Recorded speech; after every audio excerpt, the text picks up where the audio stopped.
মক্কা ছেড়ে মদিনায় যাচ্ছেন নবীজি। এই খবরে ক্ষোভে উন্মাদ হয়ে যায় কুরাইশরা। তাকে জীবিত অথবা মৃত ধরিয়ে দেওয়ার বিনিময়ে 100 উট পুরস্কার ঘোষণা করে তারা। কাফিররা রাত দিন হন্যে হয়ে খুঁজতে থাকে তাকে। হিজরতের সেই কঠিন সময়ে এই গুহাতেই আশ্রয় নিয়েছিলেন মহানবী হযরত মুহাম্মদ সাল্লাল্লাহু আলাইহি ওয়াসাল্লাম।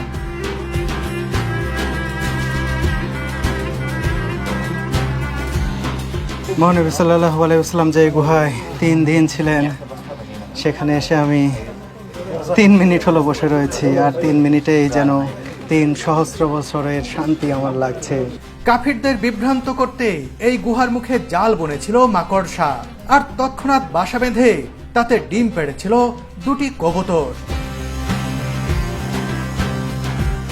ইসলামের ইতিহাসের গুরুত্বপূর্ণ এই গুহা দেখতে প্রতিদিনই অনেক মানুষ আরোহণ করেন মক্কার এই সাউর পাহাড় তথা জাবালে সাউরের চূড়ায়। গুহার পাশেই এই যে পাথরের উপর বসে নিমগ্ন চিত্তে জিকির করছেন কয়েকজন।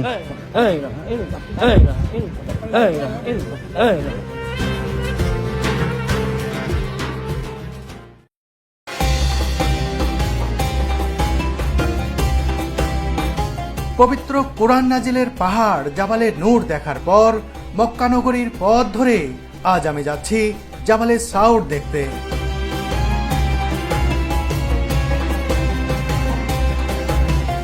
মসজিদুল হারাম তথা কাবা শরীফ থেকে জাবালে সাউরের দূরত্ব প্রায় 8 কিলোমিটার। এই পাহাড়কে অনেকেই জাবালে সুরও বলে থাকেন। পথঘাট খুব উন্নত হওয়ায় সেখানে পৌঁছাতে বেশি সময় লাগবে না আমার।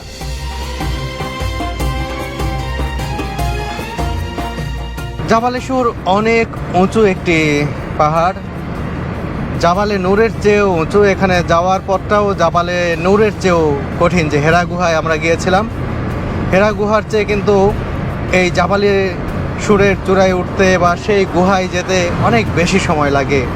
চিন্তা করুন, সেই সময়ে কাফিরদের হাত থেকে নিজেকে রক্ষার জন্য মহানবী হযরত মুহাম্মদ সাল্লাল্লাহু আলাইহি ওয়াসাল্লাম সেই জাবালে সৌর বা জাবালে সুরের গুহায় 3 দিন যেভাবে ছিলেন, আর তাকে মাকড়সা জাল বুনিয়ে গুহার মুখে এবং কবুতর সেখানে বাসা বাঁধলো, ডিম দিল।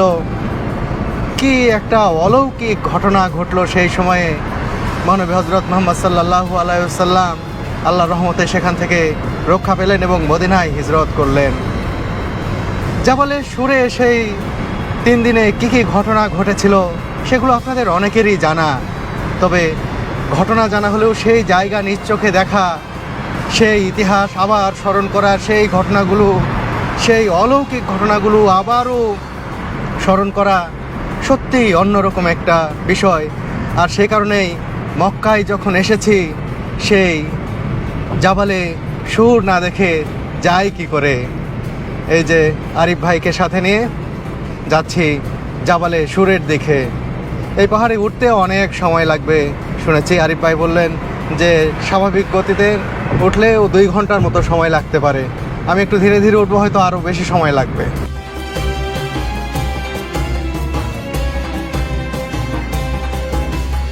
আগের দিন নিজের চেহারা দেখাতে চাননি বাংলাদেশি ড্রাইভার আরিফ ভাই। গত রাতে আমার চ্যানেলটি দেখার পর আজ আর সেই আপত্তি নেই তার। আরিফ ভাই খুব ভালো মানুষ, মক্কায় এলে তার সাথে যোগাযোগ করতে পারেন। আরিফ ভাই, জাবালে সুরে উঠছেন? জি আলহামদুলিল্লাহ উঠছি। কয়বার? একবার। কি অনেক কষ্ট হয় নাকি? একটু তো কষ্ট হয়, কিন্তু উঠার পরে খুবই ভালো লাগে।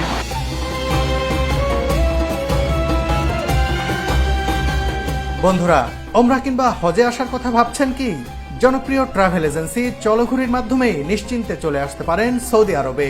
খুব কম খরচে ভিসা, এয়ার টিকিট করে দেওয়ার পাশাপাশি থাকা খাওয়া ও ধর্মীয়ভাবে গুরুত্বপূর্ণ সবগুলো জায়গা পরিদর্শনের ব্যবস্থা করে থাকেন তারা।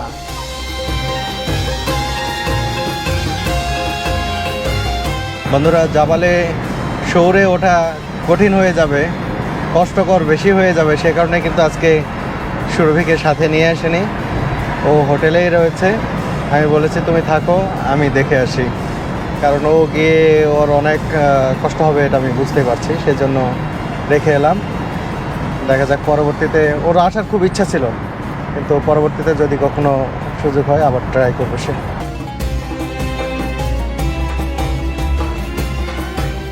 বন্ধুরা, চলে এসেছি জাবালে সুরের একেবারে পাদদেশে। ওই যে দেখতে পাচ্ছেন জাবালে সুর, সেই চূড়ায় উঠতে হবে।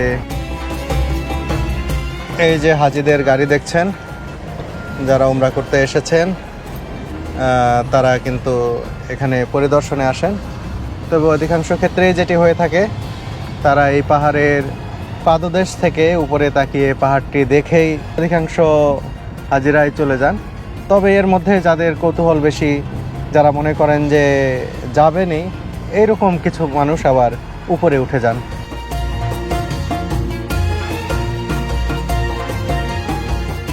এই যে দেখতে পাচ্ছি অনেক মানুষ কিন্তু জাবালে সুরের দিকেই যাচ্ছে।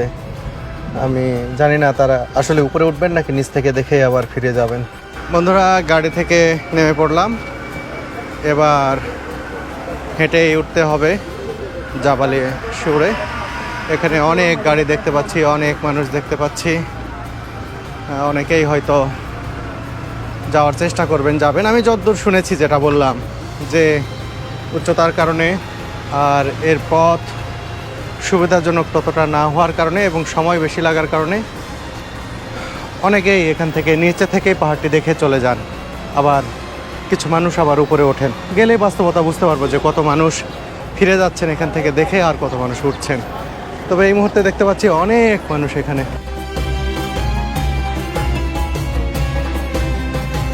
জাবালে শাওরের পাদদেশ থেকে এক নজরে দেখে নিলাম গোটা পাহাড়।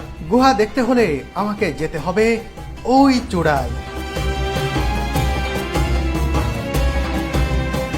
এখানে প্রতিদিনই অনেক দর্শনার্থী আসেন। তাদের সিংহভাগই পাহাড়ের পাদদেশে দাঁড়িয়ে গাইড বা মুআল্লিমের মুখে শোনেন জাবালে শাওরের সেই ঘটনা। এখানে দাঁড়িয়ে তারা দোয়া করেন এবং কবুতরগুলোকে খাবার দেন। এরপর তারা পাহাড়ে না উঠে অন্য কোনো জায়গা ঘুরতে চলে যান। পাহাড়ে উঠতে হলে এই দিক দিয়ে উঠে যেতে হবে।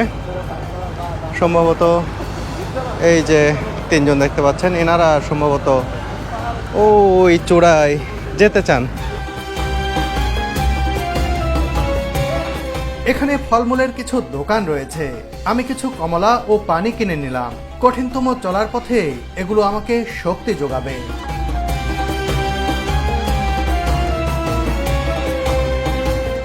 বন্ধুরা, এই ওঠা শুরু হলো।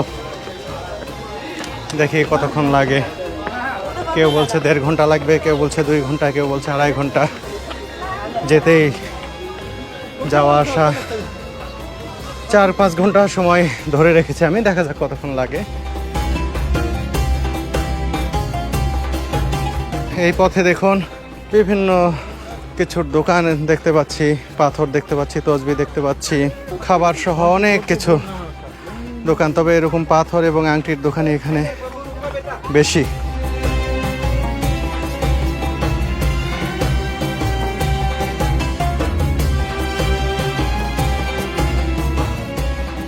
এই পথটা অন্যরকম। সিঁড়ি বানিয়ে দেওয়া পথে হয়তো ওঠার স্বাচ্ছন্দ্য আছে, কিন্তু এর যে একেবারে আদিমতা, অকৃত্রিমতা এবং প্রাকৃতিক নৈসর্গের মধ্যে দিয়ে এভাবে হেঁটে যাওয়া, সেই প্রাচীন পথ বলা যায়, পাহাড়ি পথ, এটার অনুভূতি, এটার ভালো লাগা একেবারেই আলাদা। আর এই পথে উঠতে সেই ভালো লাগাটাই কাজ করছে আমার মধ্যে।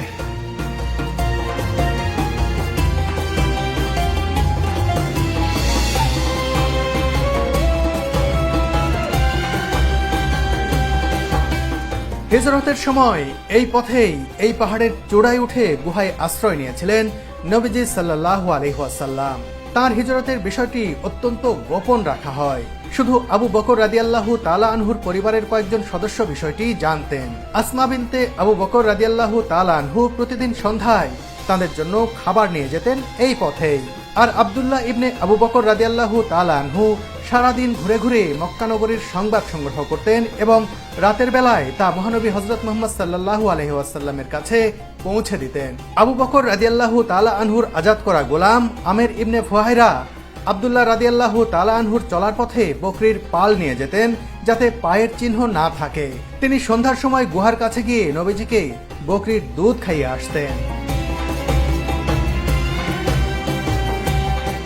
নবীজি সাল্লাল্লাহু আলাইহি ওয়াসাল্লামকে খুঁজে না পেয়ে কুরাইশ নেতারা উন্মাদ হয়ে যায়। যদি কেউ হযরত মুহাম্মদ সাল্লাল্লাহু আলাইহি ওয়াসাল্লামকে জীবিত বা মৃত উপস্থিত করতে পারে তাকে 100 উট পুরস্কার দেওয়ার ঘোষণা দেয় তারা। এমনকি কাফিরদের একটি অনুসন্ধানী দল এই সাউর পর্বতের সেই গুহার সামনে উপস্থিত হয়ে যায়।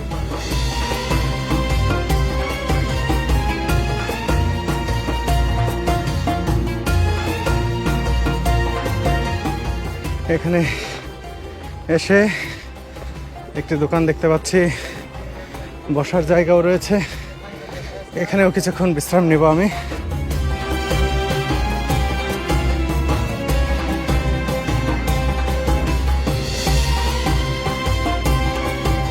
দোকানে বসে বিশ্রাম নেওয়ার পাশাপাশি দর্শনার্থীদের পাহাড়ে ওঠানামা ও প্রাকৃতিক দৃশ্য দেখছি আমি।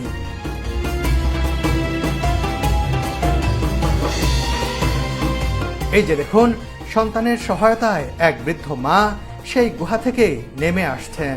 বার্ধক্য দমে রাখতে পারেনি পাকিস্তানি এই বৃদ্ধ নারীকে। পরে তার ছেলের সাথে কিছুক্ষণ গল্প করলাম আমি।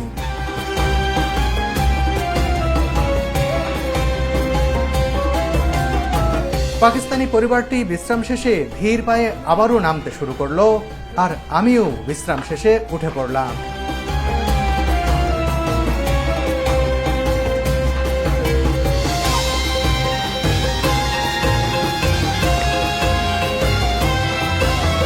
ছোট ছোট পাহাড়গুলো পদতলে ফেলে ক্রমেই উঠে চলেছি জাবালে সাউরের শীর্ষের দিকে।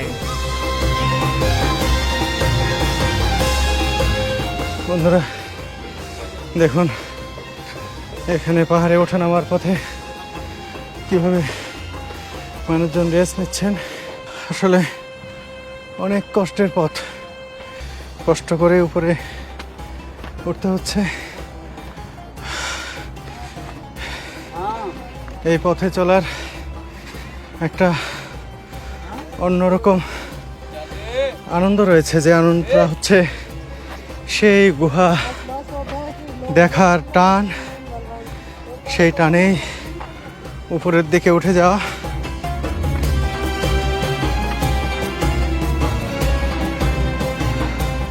একেবারে খুবই কষ্ট হচ্ছে এই মুহূর্তে এসে। কি কঠিন পথ, চিন্তা করুন। এই পথেই মহানবী হযরত মুহাম্মদ সাল্লাল্লাহু আলাইহি ওয়াসাল্লাম উঠে গিয়েছিলেন, সেই গুহায় লুকিয়েছিলেন। উঠতে তাদের সেই সময় কতই না কষ্ট হয়েছিল। আরও যেটি জেনেছি, সেই ছোটবেলা থেকেই এই পথে ওঠার সময় বেশ কিছু পথ মহানবী হযরত মুহাম্মদ সাল্লাল্লাহু আলাইহি ওয়াসাল্লামকে নিজের কাঁধে তুলে নিয়ে হেঁটে গিয়েছিলেন আবু বকর সিদ্দিক রাদিয়াল্লাহু তাআলা আনহু। আর তিনি এমনভাবে হেঁটেছিলেন, দুই বুড়ো আঙ্গুলের উপর ভর করে নাকি এই পাহাড়ি পথে হেঁটেছিলেন এবং নবী করিম সাল্লাল্লাহু আলাইহি ওয়াসাল্লামকে কাঁধে করে নিয়েই এই পাহাড়ে উঠেছিলেন। চিন্তা করুন, কতটা মনোবল থাকলে, কতটা শ্রদ্ধা থাকলে এই কাজটি, এই দুরূহ কাজ এভাবে করা যায়।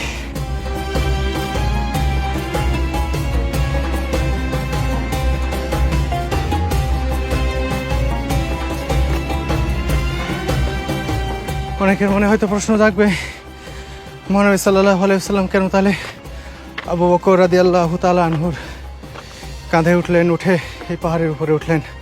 তিনি কি আহত ছিলেন বা অসুস্থ ছিলেন?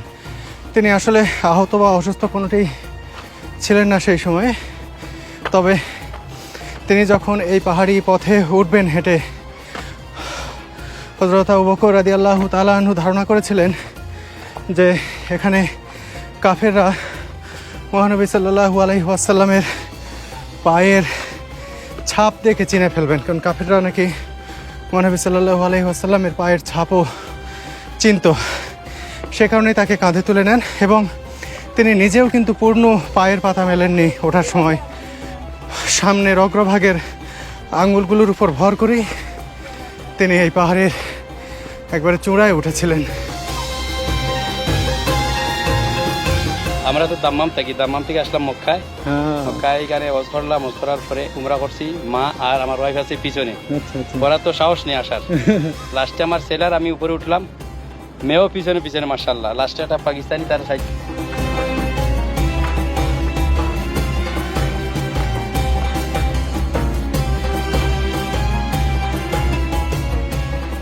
এই যেখানে অরিজিনাল লেবু দিয়ে বানানো শরবত ভাईजान বানিয়ে দেবেন। आपका बारी कहाँ से? इंडिया, पाकिस्तान? इंडिया कश्मीर से। नाम आपका नाम? हाँ, আলী হোসেন। এই যে ইন্ডিয়া কাশ্মীরের আলী হোসেন ভাই আমাকে শরবত বানিয়ে দিচ্ছেন একেবারে তরতাজা লেবু দিয়ে। আলী হোসেন ভাই, और कितना दूर? 10 मिनट। যাক, আর 10 মিনিটের পথ।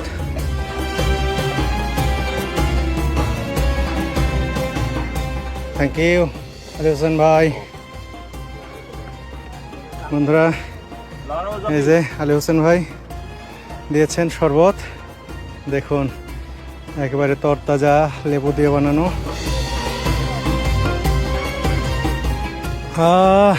কি দারুণ শরবত।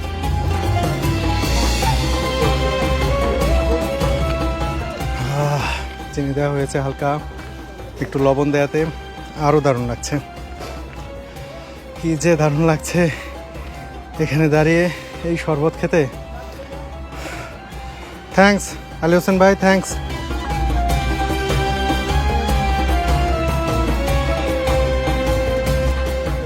ও বন্ধুরা, অবশেষে জাবালে শহরের একেবারে চূড়ায় উঠে এসেছি। দেখুন, কিছুটা সমতল পথের মতো লাগছে, অনেক ভালো লাগছে। এত পথ এসে কিছুটা পথ স্বাচ্ছন্দ্যে হাঁটতে পারছি। আর দেখুন, একেবারে গোটা মক্কা শহর দেখা যায় এখান থেকে আরও ভালোভাবে। গুহা মনে হয় আর বেশি দূরে নয়, যেহেতু এই পাহাড়ের চূড়ায় চলে এসেছি, একেবারে চূড়ান্ত পর্যায়ে চলে এসেছি। এই পাহাড়ের চূড়া অদ্ভুত সুন্দর, মনে হচ্ছে বিশাল আকারের পাথরগুলো নিজ হাতে সাজিয়ে রেখেছেন স্রষ্টা। অবশ্যই দেখতে পেলাম সেই গুহাটি। এই যে দেখুন, ঘিরে রাখা হয়েছে, অনেক মানুষ রয়েছে ওখানেই, ঠিক ওখানেই সেই গুহাটি, যে গুহায় আশ্রয় নিয়েছিলেন মহানবী হযরত মুহাম্মদ সাল্লাল্লাহু আলাইহি ওয়াসাল্লাম। 3 দিন এখানে লুকিয়েছিলেন তিনি, 3 দিন 3 রাত। সেই জায়গায় এখন চলে এসেছি, গুহাটি দেখতে পাবো সেখানে গেলেই। ও কতটা পথ পাড়ি দিয়ে আকাশ ভেদে এক পাহাড়ের চূড়ায় উঠে পড়েছি, আর সেই গুহাটি দেখব, সেই গুহার কাছে চলে এসেছি।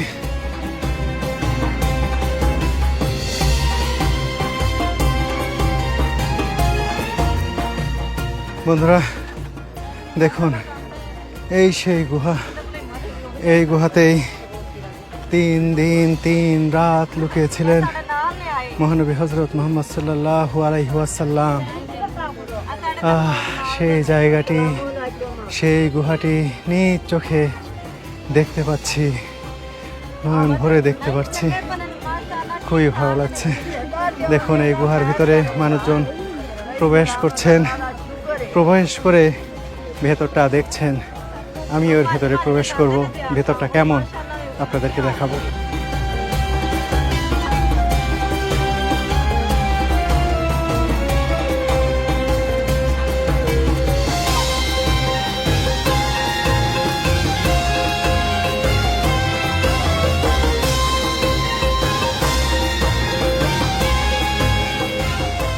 দেখুন এই গুহার ভিতরে অনেক জায়গা কিন্তু রয়েছে, দাঁড়ানো যাবে না, কিন্তু খুব সুন্দরভাবে বেশ কয়েকজন মানুষ এখানে বসে থাকা যাবে, শুয়ে থাকা যাবে।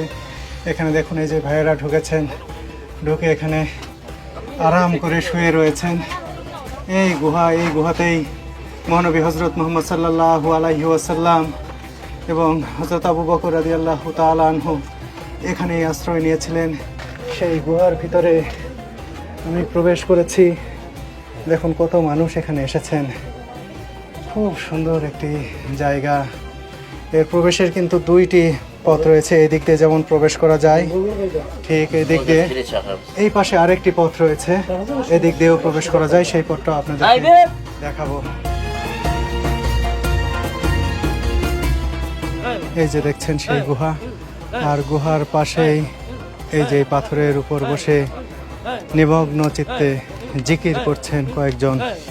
দেখুন তাদের এই জিকিরের ধ্বনি ছড়িয়ে পড়ছে এই পাহাড়ের চূড়ার চারপাশে।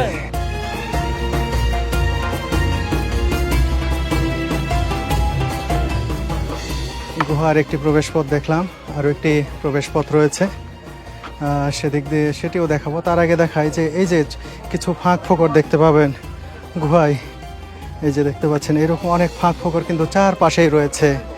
আর সেই রাতে সেই ফাঁক ফোকরগুলো নিজের শরীরের কাপড় সহ অনেক কিছু দিয়ে যত ফাঁক ফোকর ছিল সব কিছু বন্ধ করেছিলেন হযরত আবু বকর রাদিয়াল্লাহু তাআলা আনহু।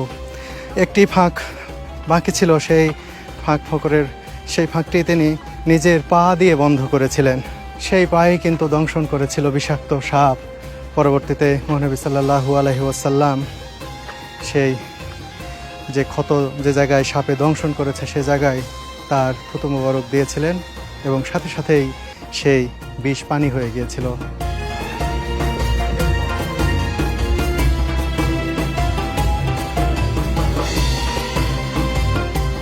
কিছুক্ষণ অপেক্ষা করার পর এ পাশের মুখ দিয়ে আমি আবারও প্রবেশ করলাম গুহায়।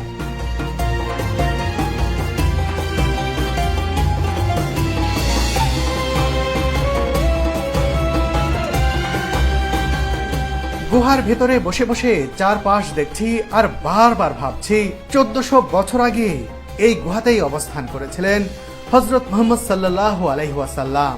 প্রায় 1500 বছর পরও মানুষ এই গুহাটি এখনো দেখতে আসছে। আসলে দুনিয়া যতদিন থাকবে ততদিনই এখানে মানুষ আসবে, এটাই বাস্তবতা।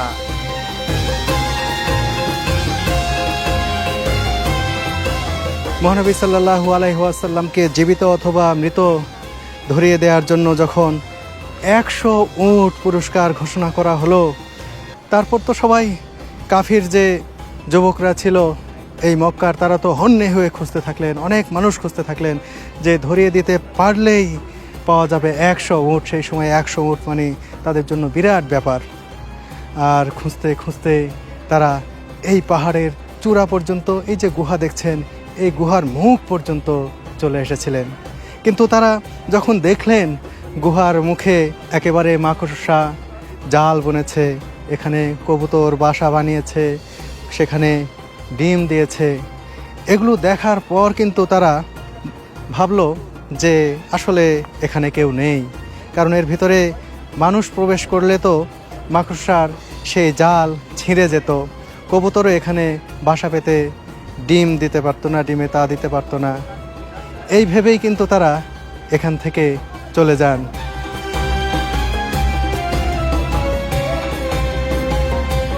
আসলে মাকড়সার জাল বোনা কিংবা বনু কবুতরের ডিম দেওয়ার ঘটনাগুলো ঘটেছিল মহান আল্লাহ তাআলার নির্দেশেই। এভাবেই কুরাইশ অনুসন্ধানকারীদের দৃষ্টি ভিন্ন দিকে সরিয়ে দিয়েছিলেন আল্লাহ।